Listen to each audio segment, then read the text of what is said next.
Hello and welcome to today's webinar, How to Boost Your Survey Response Rate. My name is Haris Azmi and I'm the host for today's webinar. A very important topic for all of us who are involved in conducting surveys. We just know that sometimes no matter how good the survey questions you may have, no matter how good the survey might look, how many people you invite to, you just do not get enough responses. And over the years, we have, working with thousands of clients and all the brainstorming that happens here internally in trying to understand the problems of what gets in the way of collecting responses. So we have collected all of those things here, and we want to share that with you. So thank you for joining in today. Quick housekeeping rules. We will go ahead and do a presentation. Should take roughly about 20 minutes. And then we'll leave the last 10 minutes for questions and answers, and we'll answer as many questions as we can. With that, let's get started. Quick introduction about myself. I've been in the survey industry for over 11 years now. I work with more clients than I can really keep tab of, but I've worked with people across all kinds of industries and at different stages and levels when it comes to conducting surveys. My background is actually in technology, so I'm pretty familiar with not just how things work at the superficial level, but really what it takes to build a robust technology.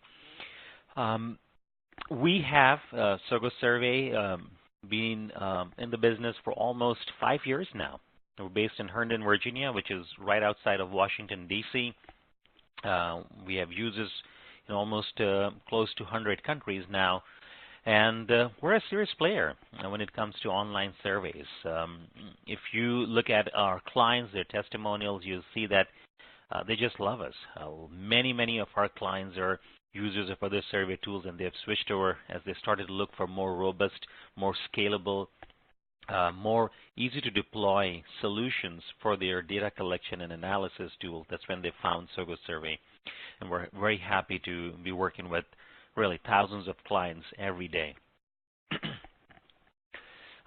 Today's agenda, we have 7 points that we want to focus on. And they go right from survey development to all the way to sharing results. And we'll look at each and every one of them. And this is not to say that these are the only 7 things that will help you boost response rate.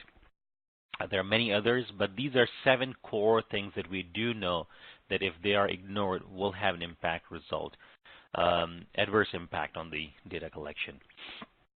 So we're going to focus on these. Let's dive straight into it.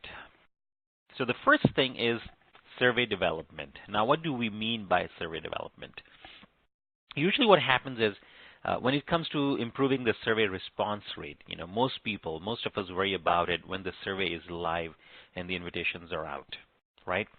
And we do not see enough results, responses, and we panic. Whereas in reality, if you really want to maximize your participation, you must plan about it way before your survey is launched. It starts with the survey question itself. So there are multiple things that go into this. This is a topic for another webinar, but I'll touch on a few very important things, but they're so simple and easy that if we keep a tab on them, I think we should see a good improvement in the response rate. First thing, just know that, and I think most of us are familiar with this fact, that as the number of questions go up, your responses will go down. That means keep your surveys short and simple. Usually what I have seen is that people, when they get an opportunity to reach out to their customers, employees, they put in all sorts of questions. And sometimes the survey kind of loses the focus of what exactly you're trying to get out of it. And in order to really cut down the number of questions, there are many things we can do. But one of the things that drives the initial length of the survey is really, are the goals well defined? And ideally, I would say have one goal, like one core goal that we want to understand something, X, Y, Z, as a result of this survey. And you may have a few follow-up questions on that. And that is not to say that do not ask all the questions, but spread out those questions over multiple surveys, right? Plan on reaching out to your customers throughout the year at different times. And that time could be just seasonality. It could also be driven by the interaction. It could be trigger driven, right? You send out surveys not to everybody in one shot, but then you reach out to people as they interact with you, which are more geared towards really soliciting feedback at the right time, right place. But that's a topic for another time. So keep the focus, cut down your questions to just few so that you have the responses that you need. And keep the language simple. And I'll give you an example what happens sometimes when we do not keep a focus on this aspect. And also in today's time, there is absolutely no excuse for us to continue to use survey tool that does not provide to you the tools and the mechanisms to really engage your audience, your participants, by using question types that are fun and more suited towards participating on devices like mobile phones that are so touchscreen friendly. So we definitely want to make sure that not only just your question length, the language, but also the type of questions that you use, right, can make a huge difference. So here's an example. If you just simply read this first question right here, right, do you oppose not allowing the board to pass Article 10 of the ballot? Now, there are two negatives, right? That's what you notice, oppose and not. But sometimes having two negatives within a question gets a little confusing. And this is just an example. So try and keep it simple. Do you oppose Article 10 of the ballot? And here's another thing that we have noticed. Sometimes we're not careful. And this is a very classic example where the age group, a very common question type. And we repeat a certain age in multiple groups or categories, right? Like, for example, 24, 34. And if you have, give this to somebody, of course, clearly those border cases definitely will be an issue for some people or a group of people. Another example that we see is assume this question is required or mandatory. You cannot move. And we assume that the answer options that we provide to our participants, they're complete and exhaustive. But in many cases, we forget that it may not apply to some people or to a large number of people. And in those cases, what happens is since we force them to answer that question, they get stuck. And many times they abandon the survey because they feel like, well, I just can't provide. So one way of really avoiding a situation like that is to give them an option other when you know that there may be scenarios where you may have not covered all the responses possible for that question. There are many other examples, but we won't get into the detail. So keep a good focus on the development of the survey. The second aspect that we know makes a huge impact on the response rate is the design of the survey itself. This is the visual look and feel that I'm talking about. Again, in today's time, no excuse for launching a lousy-looking survey. Absolutely none. Because these tools, and for example, SoGoSurvey, makes it really easy to take a simple-looking survey and transform that into a very polished, professional-looking survey within no time, within seconds.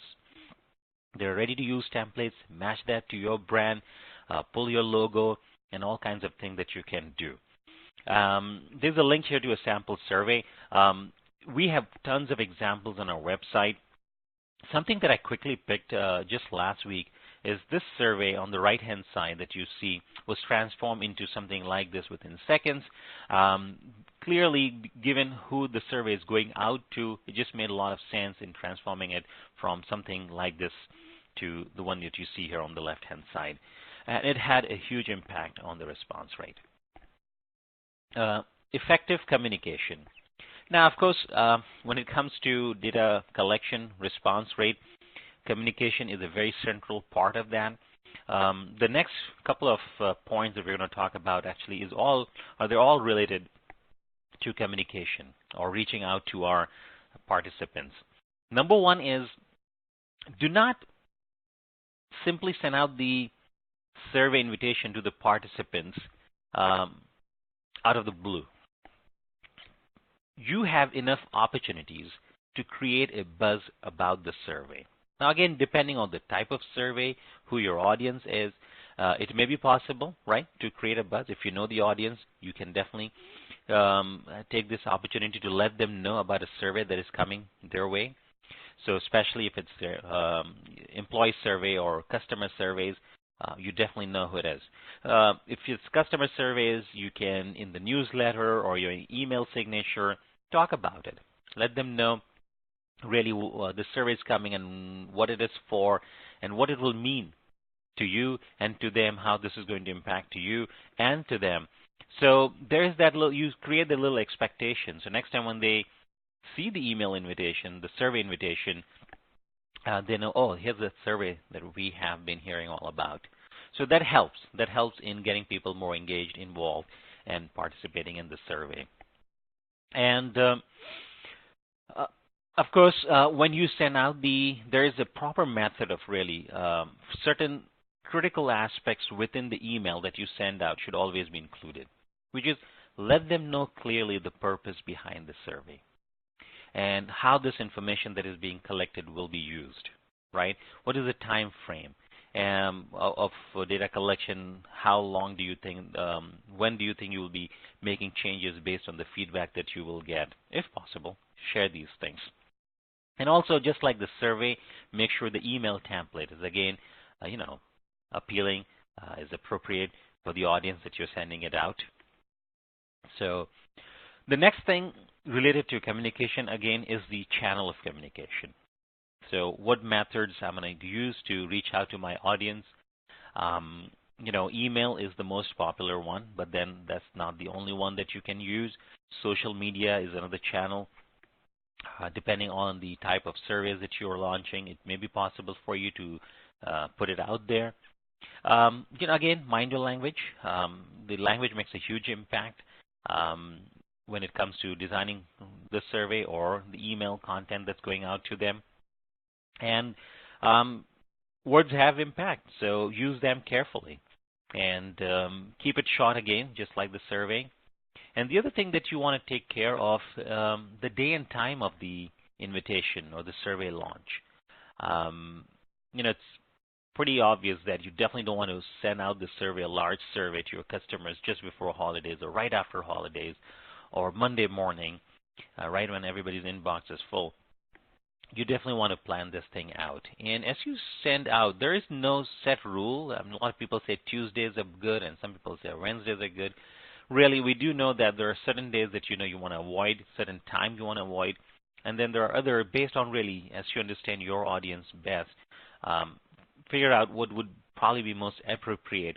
And then there are certain tools, like for example, within SoGoSurvey, we have a report called Response Trend, and it will tell you on what days and time people have participated. So you can see a little spike. Oh, Wednesday in the afternoon, you saw quite a few people participate in the survey. So take advantage of the data that you collect, and next time plan on launching. So make certain changes, small changes, and you will see that with every survey, your response rate will go up as you incorporate the learning that you have through the data that you're collecting. Again, related to communication is the strategic follow-up. You send out the survey, many times you will see you hardly get a response, very few people participate. In most cases, it doesn't mean they're avoiding you. Many times it happens, people get an invitation to survey, they do know that it's going to take some time, they kind of postpone it for later, and then many people forget about that, which is why we have reminders. We want to send them reminders. You can schedule automatic reminders at the time of sending out the actual invitation, so you don't really have to worry about sending reminders.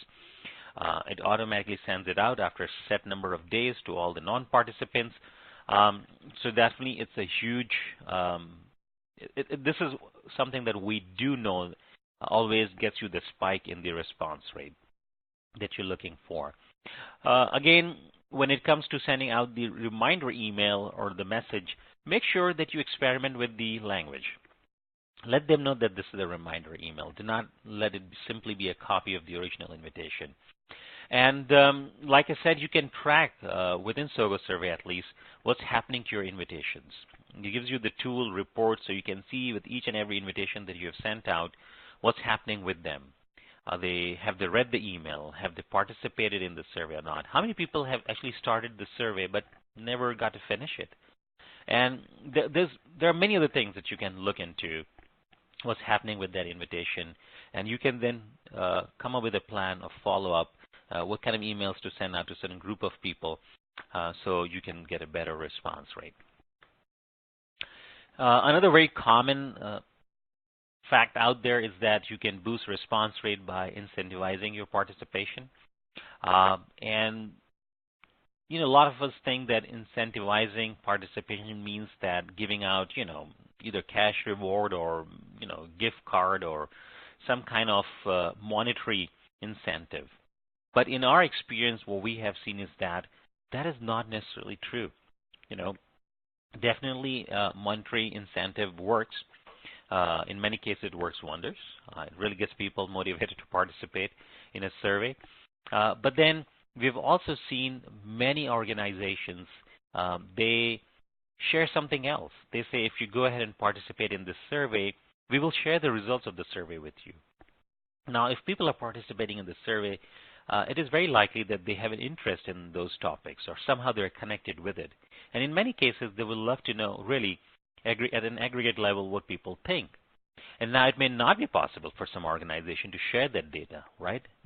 So in that case, think of sharing something else, a report related to their industry or a white paper or something that you can share with them once they participate in the survey. You can put a link on their thank you page and they can download that either white paper or some kind of a template that will help them with the day-to-day work.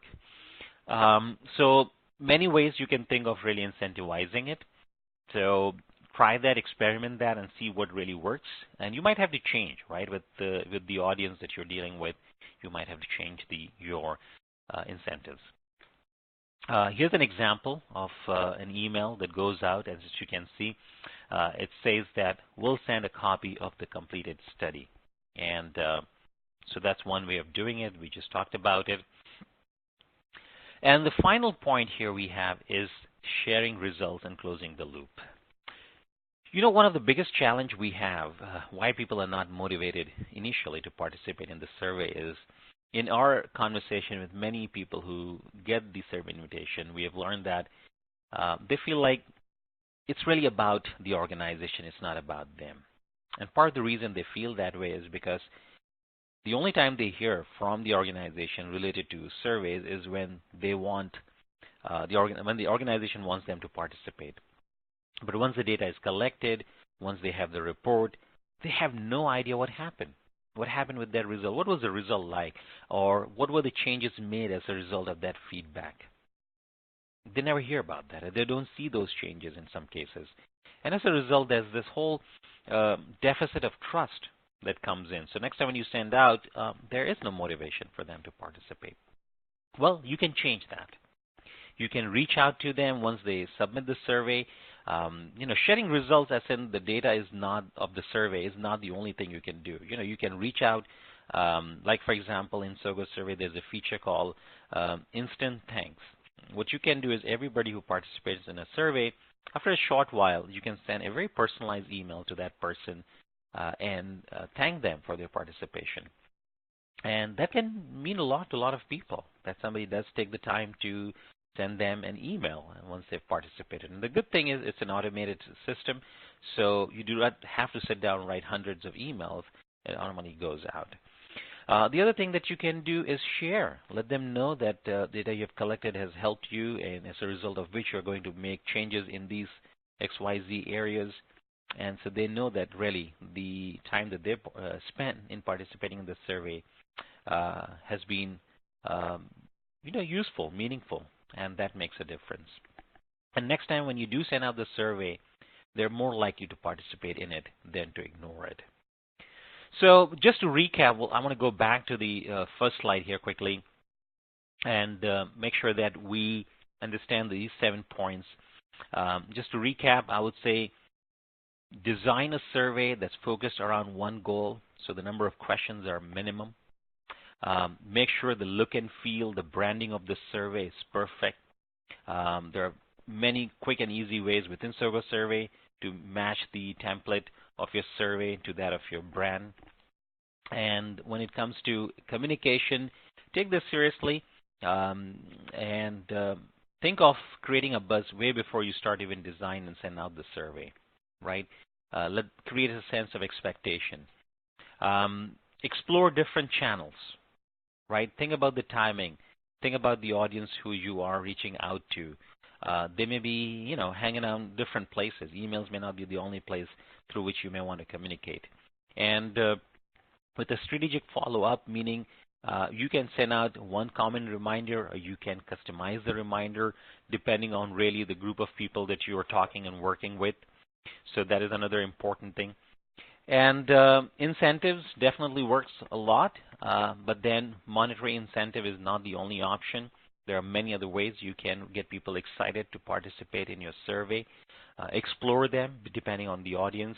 And then, of course, reach out to them once you have the data. Let them, share with them the result to the extent possible, or the changes you're looking to make so they feel a part of this whole activity and they are more open to participating in a survey next time when you reach out to them.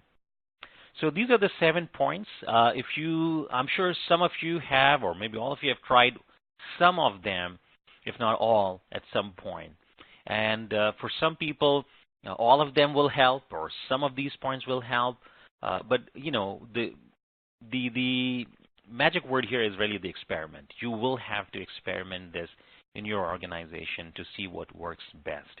And and as you learn, you make that thing more and more frequent, and you focus on those areas, and I guarantee that you will see a huge jump in your response rate. With that, we conclude the webinar. We will now go ahead and answer the questions. They're coming in. What we will do is we will answer as many questions as we can, and those that cannot be answered, we'll definitely follow up via email or phone call later on. But then I want to thank each and every one of you for attending today's webinar. Now let's get to the question.